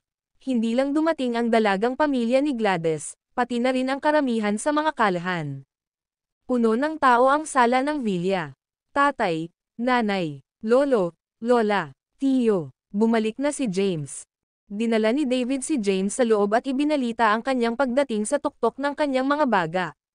Ang kanyang mga sigaw ay nagpatahimik sa maingay na sala sa isang iglap. Sabay-sabay na napalingon ang lahat sa pinto. Napatingin sina Lex, Jedediah, at Mrs. Hill sa direksyon ni James. Hindi inaasahan ni James ang napakaraming bisita sa villa ng mga kalahan. Si Lex, na nakasuot ng maayos na suit, ay tuwang-tuwa na naglakad na dala ang kanyang tungkod. Nakangiting sabi niya, dahil nakabalik ka, dapat manatili ka sa amin. Nangako ako na aalagaan ka ng mga kalahan sa hinaharap, at hanggat nabubuhay ako, walang sino man sa aming pamilya ang maglalakas loob na maging sanhi ng gulo. Si James ay dating Black Dragon at nagbigay ng maraming tulong sa mga kalahan. Noong nakaraan, si Lex ay nabulag ng kapangyarihan at pera, hindi masuri ang sitwasyon. Matapos mabuksan ang kanyang mga mata sa katotohanan, huli na ang lahat. Hiniwalayan na ni James si Thea at bumalik sa Southern Plains upang lumaban sa digmaan. Pagkatapos, siya ay nilitis at ibinaba sa isang sibilyan. Nakauwi na rin si Thea. Nitong mga nakaraang araw, nag-report siya sa Masaya Corporation para tulungan si Quincy sa kanilang business matters, pero birthday ng kanyang ina ngayon, kaya hindi siya pumunta sa kumpanya. Nakasuot si Thea ng kaakit-akit na puting low-cut na gown. Ang kanyang mahabang itim na buhok ay nakatali, na nagpapakita ng kanyang mga tampok sa mukha. Ang kanyang ugali ng gabing iyon ay isang marangal na babae. Nakaladkad sa sahig ang mahabang damit niya habang naglalakad palapit kay James. Sumili ang ngiti sa kanyang magandang mukha habang iniunat ang kanyang balingkinitang kamay para hawakan ang kamay ni James. Tuwang-tuwa niyang sabi, "Honey, welcome home. Birthday ng nanay ko ngayon. Bumalik ako para sa medikal na libro sa silid," sabi ni James. Sa kanyang pagsakay sa taxi papunta sa villa, naisip na ito ni James. Ngayong hiwalay na sila, hindi na kailangan makipag-ugnayan pa sila. Ang video na ito ay edited by Urban Storytelling. Kabanata 906. Binalak niyang kunin ang ikalawang tomo ng medikal na libro at umalis. James, isang matangkad at matipunong figure na nakasuot ng uniforme ng militar ang lumapit at bumati kay James ng magalang. Ang lalaki ay si Clinton. Napili si Clinton na lumahok sa espesyal na pagsasanay dahil kay James. Bagamat hindi pa tapos ang espesyal na pagsasanay, humingi siya ng pahintulot para personal na magpasalamat kay James. Nakangiting tumingin si James kay Clinton at sinabing, "Not bad. Kanina ka palang nagsasanay pero mukhang mas malakas." Nakangiting sumagot si Clinton, "Mahirap ang espesyal na pagsasanay, ngunit masigasig akong magpatuloy. Umaasa akong maging isang bayani tulad mo balang araw at protektahan ang ating bansa." Kinawayan ni James ang kanyang kamay at sinabing, "Anong bayani? Hindi na ako ang commander ng Black Dragon Army, at hindi rin ako ang Black Dragon. Isa na lang akong ordinaryong tao ngayon. Sa puso ko, palagi kang magiging bayani." Mariing sabi ni Clinton. James, lumapit si Jedediah. "Lolo," magalang na bati ni James. Si James ay may paggalang sa mga nakatatandang revolusyonaryo dahil ang kanilang pagsisikap ay nagbigay daan kay Saul na makaligtas sa pinakamahihirap na panahon at manguna sa bansa. "Marami akong narinig tungkol sa iyo kamakailan. Ang mga kalahan at Thea nga ang may kasalanan. Ngayong naayos na ang hindi pagkakaunawaan, dapat ay umuwi ka na. Palaging tatanggapin ka ng mga kalahan. Tatanggapin din kita bilang nag-iisang apobyenan. Lolo, thank you for the kind offer, but I'll pass. Thea is an incredible woman. I'm just a commoner now and not worthy enough for her." Kinawayan ni James ang kamay at sinabi. Lumapit si Gladys at sinigawan siya, "Ano bang problema mo, James? Nakikiusap ang buong pamilya na bumalik ka. Do you really think you're somebody? Kung hindi dahil sa lahat ng ginawa mo para sa mga kalahan, sa tingin mo ba tatanggapin ka pa rin namin?" "Nay, ano pong nangyayari sa inyo?" Pinuna ni Thea si Gladys. "Sa wakas nakauwi na rin si James, kaya hindi ba pwedeng gumanda ang ugali mo? Mali ba ako?" Nakita ni Gladys na lahat ay nakatingin sa kanya, at agad na bumagsak ang kanyang kumpiyansa. She murmured, nakikiusap na sa kanya ang mga matatanda na bumalik siya, pero masyado pa rin siyang mayabang. "Kukunin ko ang mga gamit ko at aalis ka agad. Hindi na pinansin ni James ang kanyang inasta at tinungo ang ikalawang palapag. Sinundan siya ni Thea. Sa loob ng isang kwarto sa ikalawang palapag. Binuksan ni James ang cabinet at kinuha ang pangalawang volume ng medical book. Pumasok si Thea sa kwarto at sinabing, James, hindi kita pipigilan kung pipilitin mong umalis. Bihira lang si Thea na umarte ng ganoon katwiran. Tumango si James at nagtanong, nabasa mo na ba ang medical book ko? Oo, tumango si Thea. Matapat siyang sumagot, naiinip ako sa bahay at nagbasa ng ilang pahina. Ang teksto ay nakasulat sa isang archaic script mula sa 1,000 taon na ang nakalilipas at nagtatala ng ilang mga diskarte sa acupuncture. Hindi ko gaanong naintindihan, ngunit ang paraan ng pagmumuni-muni ay tila kawili-wili. Pinahintulutan nito ang isa na huminahon. Kapag malinaw na ang isipan ng isang tao, mas magiging madali itong mag-isip tungkol sa mga komplikadong bagay. Nagulat si James. Hindi niya inaasahan na mababasa ni Thea ang mga salita sa loob ng medical book. Bukod dito, naintindihan pa niya ang mga pamamaraan ng pagmumuni-muni. Sino ang nag-akala mo kung paano basahin ang mga sinaunang salita? Sino pa ang nakabasa nito bukod sa iyo? Tinitigan ni James si Thea nang may pagdududa. Malaki ang pinagbago ng babaeng ito at parang alam na niya ang lahat tungkol sa kanya. Naghinala siya na maaaring may nakilala si Thea nitong mga nakaraang araw. Ako lang ang dumaan dito. Hinanap ko ang mga salita online at dahan-dahan kong inintindi hanggang sa maintindihan ko. Bulong ni Thea. Ang totoo ay binasa din ni Thomas ang medikal na libro at ipinaliwanag ang paraan ng pagninilay. Gayunpaman, pinaalalahanan siya ni Thomas na hindi niya dapat sabihin kay James ang tungkol dito. Sinabi niya na hindi pa ito ang oras, at magiging magulo kung malalaman ito ni James. Kaya, hindi siya naglakas loob na banggitin ito. Hindi siya sinisisi ni James dahil hindi niya ito binalaan na huwag basahin ito. Kung tutusin, wala naman masyado sa loob. Napakakaunting naitala ng medikal na aklat tungkol sa mga medikal na pamamaraan, at karamihan sa nilalaman ay tungkol sa mga aplikasyon ng crucifer. Kahit na naiintindihan ni Thea ang nilalaman, ito ay walang silbi na impormasyon dahil wala si crucifer sa kanya. Kinuha ni James ang medical book at umalis. Aalis ka ba talaga? Sinubukan siyang himukin ni Thea na manatili. Niyakap niya si James mula sa likuran at ibinaon ang ulo sa likod nito, mahinang sinabing, hindi mo ba ako mabibigyan ng pagkakataon na patunayan ang sarili ko? Ang video na ito ay edited by Urban Storytelling. Kabanata 707. Nagdadalawang isip si Thea na pakawalan si James. Dati ay napakabait ni James sa kanya, ngunit hindi niya ito pinahalagahan. Matapos siyang mawala, labis niyang pinagsisihan ito. Hindi niya sinisisi si James. Sa halip, alam niyang siya ang may kasalanan. Thea tried her best to urge him to stay. Nanatiling tahimik si James.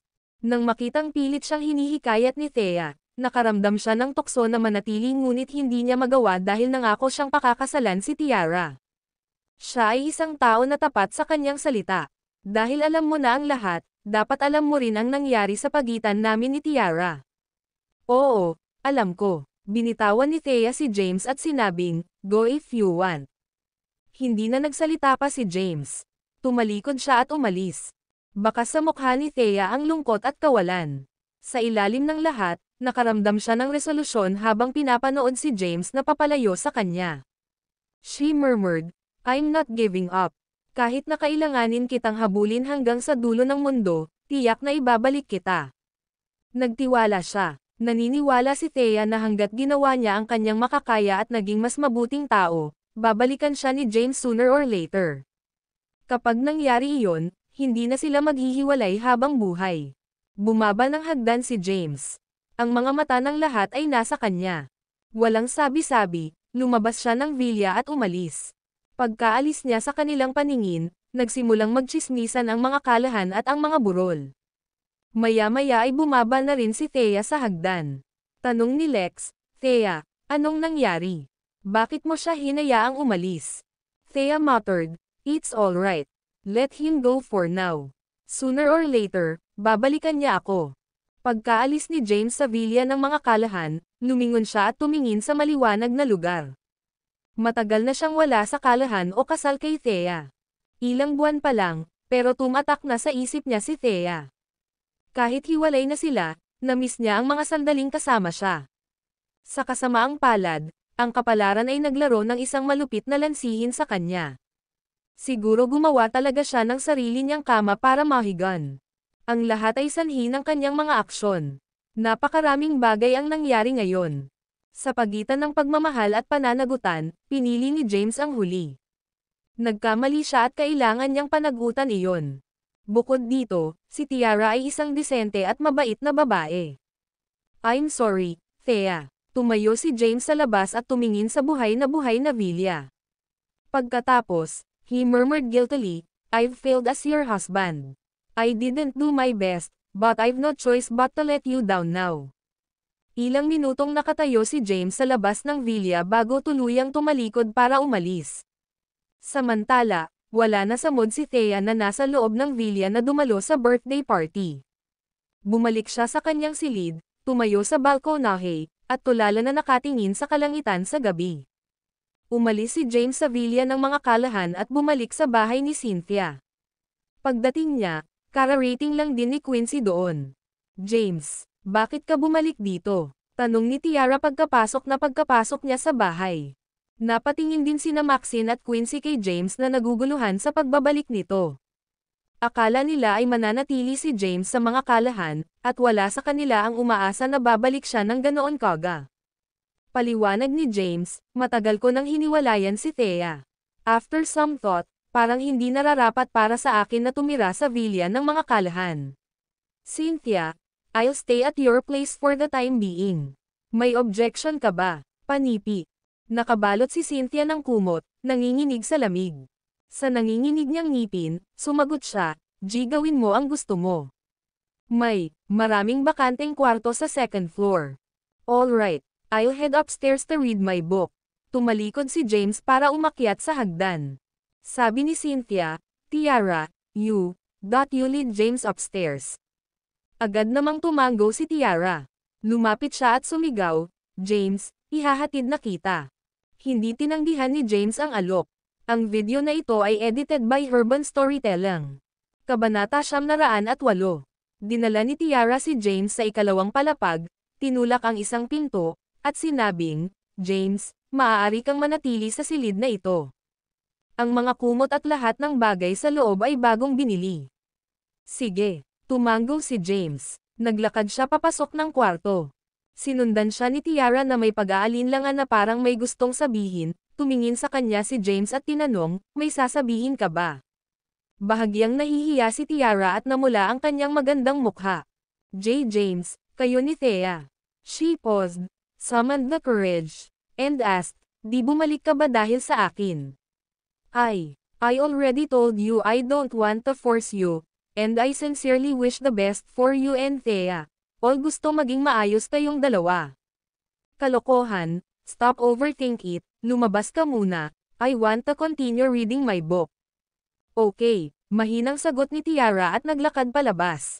Sa baba, nakaupo ang dalawang babae. Nang makitang papalapit si Tiara ay nagtanong si Quincy na parang chismis, tinanong mo ba si James kung bakit hindi siya tumuloy sa kalahan? Tumingin si Tiara sa kanya at nagtanong, hindi ba dapat ako pumunta sa Kensington? Pinaghirapan ko ba si James? Kung ganoon, aalis na ako bukas. Anong ibig mong sabihin aalis ka? Saway ni Quincy sa kanya. This is James and Thea's problem, and it has nothing to do with you. They had no strong foundation in their relationship anyway and were bound to divorce, even without you getting involved, they would have divorced. Pero dahil nagpakita ako at nagdulot ng pagkabalisa kay James, hindi ko napigilan ang sarili kong puntahan siya, naluluhang sabi ni Tiara. Silly, pursue him if you like him. Isn't it normal to like someone? Sige at maging mas matapang ka. Mapaglarong tukso ni Quincy. Nakabalot sa ilalim ng makapal niyang kumot, hindi napigilan ni Cynthia na asarin din si Quincy. You like him too, so bakit hindi ka nagkukusa? Ako. Napangiti si Quincy ng malungkot. Matagal na akong tinanggihan ni James. Imposible sa atin. Nakikinig sa chismis nila, na-intriga rin si Maxine at nakangiting sinabi, matagal ko nang hindi kilala si James, but I can tell that he's an incredibly indecisive person. He doesn't want to disappoint either one of you girls. Nasa dilema siya dahil masyado siyang nagmamalasakit sa mga taong nakapaligid sa kanya. Gayunpaman, naniniwala akong malalaman niya ang taong gusto niyang gugulin ang kanyang buhay nang may kaunting oras pa. Habang nagchichismisan ang mga babae sa ibaba kung sino ang nagustuhan ni James, nagkulong naman si James sa kwarto. Umupo siya sa isang lotus na posisyon at nagsimulang magnilay. Pinakalma ni James ang kanyang isip at katawan, iniwan ang lahat ng masalimuot na pag-iisip. Pagkatapos kumalma, kinuha niya ang pangalawang volume ng medikal na libro. Binuksan niya iyon at binasa ng mabuti.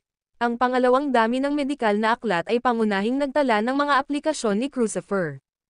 Gayunpaman, mayroon lamang paunang pag-unawa si James tungkol dito.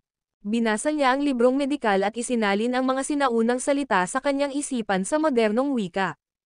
Kasabay nito, nakita niya ang isang figure ng tao na natatakpan ng mga pilak na karayom sa mga meridian at acupoint nito. Sinubukan ni James na hindi sinasadya at hindi sinasadya ang konteksto, sinusubukang matutunan kung paano ay channel ang enerhiya sa katawan ng isang tao patungo sa isa pa at ay absorb ito bilang true energy ng isang tao nang hindi sinasaktan ang katawan ng tao. Pinag-aralan niya ang libro sa buong gabi at nakalimutan pa niyang maghapunan. Lumipas ang gabi ng tahimik. Kinabukasan, ibinaba ni James ang makapal na librong medikal sa umaga at huminga ng malalim. Pagkatapos mag-aral ng buong gabi, sa wakas ay nakahanap ako ng isang bagay na gagana. Gayunpaman, hindi ako makatitiyak na magtatatagumpay ito, bulong ni James. Nakahanap si James ng paraan para maipasa ang cold energy sa katawan ni Cynthia, masipsip ito, at gawing true energy. Gayunpaman, mayroong isang premise. Kailangan niyang linangin muli ang kanyang true energy. Bukod dito, ito ay isang theoretical na pamamaraan lamang. Kailangan nilang subukan ito upang malaman na ito ay gumagana. Kumatok, kumatok, kumatok, may galit na kumakatok sa pinto. Gamulong si James mula sa kama, lumakad, at binuksan ito. Lumitaw si Quincy sa kanyang pijama sa labas ng pinto na nagulo pa rin ang kanyang buhok, sumisigaw ng may pag-aalala, nawawala si Tiara. Ang video na ito ay edited by Urban Storytelling. Kabanata 909. Nawawala, natigilan si James. Naalala niya ang kanyang sarili at nagtanong, mabuti naman siya kahapon. Paano siya biglang nawala? Napabuntong hininga si Quincy. Naging kakaiba siya kagabi at nagtanong ng maraming hindi pangkaraniwang mga tanong. Anong klaseng tanong? Sa madaling salita, naramdaman niya na nahirapan ka at pinahirapan ka niya. Iniisip niya na hindi ka nanatili sa mga kalahan at bumalik ka dahil sa kanya. Nagising ako at hindi ko na siya mahanap kahit saan. Nag-impake pa siya at umalis na may dala, kanyang bagahe. Nag-aalala ang ekspresyon ni James. Bakit tulala ka pa rin? Bilisan mo at hanapin mo siya. Ako, saan ko siya hahanapin? Naguguluhan si James. Sabi ni Quincy, she must be planning to return to the capital at malamang hindi pa nakakarating sa airport. Can't you use your connections to stop her from leaving? Tumanggo si James at nagmamadaling bumaba ng hagdan. Bumangon na si Maxine at ginagamit ang true energy niya para ilabas ang sobrang cold energy sa katawan ni Cynthia. Nang makitang pababa na si James, itinigil ni Maxine ang proseso. Tanong ni James, kamusta siya? Sagot ni Maxine, she'll be fine for the time being. You don't have to worry about her. Go and bring Tiara back. Matagal ko na siyang hindi kilala, pero masasabi kong may mabuting puso siya, and was simply thinking of you. Don't let anything happen to that sweet girl. Lalabas ako para hanapin siya. Naglakad si James papunta sa pinto. Bago siya umalis, sumigaw si Quincy, pupunta muna ako sa kumpanya. Keep me updated. Sige. Nagmamadaling sagot ni James sa kanya at lumabas na. Pagkalabas ng villa, nilabas niya ang phone niya at sinubukang tawagan si Tiara. Paumanhin, kasalukuyang hindi available ang numero ng telepono na iyong nadial. Pakisubukang muli sa ibang pagkakataon. Tinawagan ni James ang numero ni Tiara ngunit hindi makalusot dahil naka-off ang telepono nito. Saglit niyang pinag-isipan ang kanyang utak at nagpas siyang tawagan ang Blythe King. Ang tawag ay konektado halos kaagad. Ang boses ng Blythe King ay ipinadala sa pamamagitan ng telepono. Bumalik ka na ba? James. Sabi ni James, oo. Blythe King, kailangan kong humingi ng pabor. Maaari mo bang makipag-ugnayan kaagad sa paliparan, high-speed na riles, at mga istasyon ng bus para kilalanin at pigilan ang isang tao sa paglalakbay? WHO. Tanong ng Blythe King. Tiara, sagot ni James. Nang marinig ito, napakunot ang noo ng Blythe King at sinabing, James, hindi magiging problema para sa akin na tulungan ka kung ito ay isang opisyal na bagay. Gayunpaman, kung may lumabas na balita na ginamit ko ang aking awtoridad para tulungan ka sa isang pribadong bagay. Blythe King, ito na ang huling pagkakataon. Hindi mabilang na puwersa ang nakatingin sa akin at sa mga taong nakapaligid sa akin. Kapag umalis si Tiara ngayon, baka makatagpo siya ng panganib at mabihag ng kaaway. Ano ang gagawin ko kung nangyari iyon? Panipi. Ito na ang huling pagkakataon. Binaba ng Blythe King ang telepono. Agad siyang naglabas ng utos na ipasok sa airport, high-speed rail station, bus station, pantalan, at iba pang paraan ng transportasyon para pigilan si Tiara kapag nakita nilang sinusubukang umalis. Samantala, sumakay ng taxi si James papunta sa airport. Bagamat hindi siya sigurado kung paano babalik si Tiara sa capital, ang pagsakay sa eroplano ay tila ang unang pagpipilian. Kung sumugod siya sa airport, baka mapigil niya ito. Noong nakaraang gabi, pinag-isipan ito ni Tiara ng matagal. Pakiramdam niya ay hindi makapagdesisyon si James dahil bigla siyang nagpakita. Ang naunawaan ni Tiara na si James ay isang pambansang bayani, ang War God of Sol. Kaya naman, tiyak na tutuperin niya ang kanyang pangako, kaya naman isinuko niya ang kanyang pinakamamahal na si Thea. Gusto niyang ituloy ang kanyang kaligayahan ngunit ayaw niyang sirain ang relasyon ng ibang tao. Sa huli, napagpasyahan niya na pinakamahusay na umalis siya. Hindi magiging ganoon kahirap si James pagkatapos niyang umalis. Bago mag-umaga, nag-impake na siya ng kanyang mga bag, bumili ng tiket papuntang capital, at umalis. Pagkababa ng taxi, naglakad siya papunta sa entrance ng airport. Gayunpaman, isang boses ang biglang tumawag sa kanya. Tiara, saan ka pupunta? Nang marinig ang boses, lumingon siya at hinanap ang pinanggalingan nito. Maraming tao ang nasa likuran niya, ngunit karamihan ay mga manlalakbay lamang na may mga bagahe na nagmamadaling patungo sa paliparan. Pagkaraan ng ilang sandali na pagmasdan ang paligid, nakita niya ang isang matandang lalaki na nakatayo sa hindi kalayuan. Ang matanda ay nakasuot ng puting bagi na damit, maayos na maikli at puting buhok, at mukhang mga 60 taong gulang. Tumingin siya sa kanya nang may maliwanag at palakaibigang ngiti. Agad na kumunat ang noo ni Tiara. Ang video na ito ay edited by Urban Storytelling. Kabanata 910. Lumapit sa kanya ang matanda. Tanong ni Tiara, ngayon mo lang ba ako tinawagan, sir? Oo naman. Ang matanda ay walang iba kundi si Thomas. He leaned forward and whispered into Tiara's ears. Talaga. Tuwang-tuwa si Tiara. Definitely, come with me. It's not a lie, nakangiting sabi ni Thomas. Umalis si Tiara sa airport kasama si Thomas sa loob ng isang itim na sasakyan, habang si James naman ay medyo late na nakarating sa airport. Pagkarating, tinawagan niya ang Blythe King. Ipinaalam sa kanya ng Blythe King na mayroon talagang isang tao na nagngangalang Tiara Youngblood na nag-book ng tiket.